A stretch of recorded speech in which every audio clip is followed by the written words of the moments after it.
Hey guys, Dr. Jamie Richards here. Welcome to the Everything You Need to Know Spinal Show, another episode this week.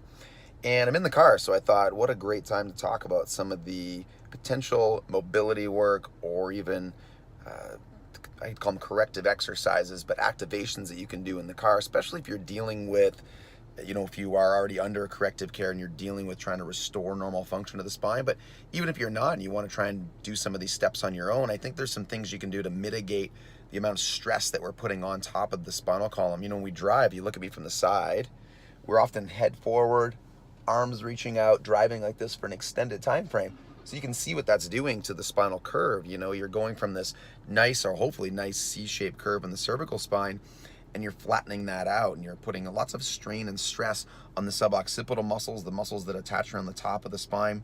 No question that's going to contribute to things like headaches, tons of irritation that's going to go on up there, maybe even get to the point where it's creating some numbness and tingling into your shoulder, upper back, arms, and hands. So all not stuff you really want to be experiencing. So what can you do, at least in the short term, to try and mitigate some of that effect? Well, you could just focus on, when you're driving, where to position your spine.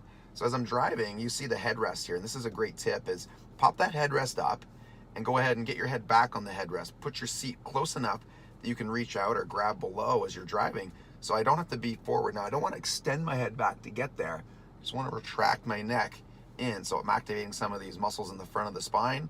I'm retracting the head back. I'm trying to restore the curve position as much as possible, and then I'm going to drive like this. And so that's a great way to try and stimulate those muscles both in the front of the spine, take pressure off the top part of the spine, reduce at least the stress and strain on some of those tissues, and try to at least stop this process from getting worse, because there's no question you're probably driving hours and hours and hours a week sitting in a car, and the same could be true even for sitting in a desk. If you can pop your headrest up, you can go ahead and bring the head back in, retract that, and try and take some of that stress and strain off the top. So hope you enjoyed today's episode of Everything You Need to Know Spinal Show, and check it out next week, where we talk about something to do with the spine.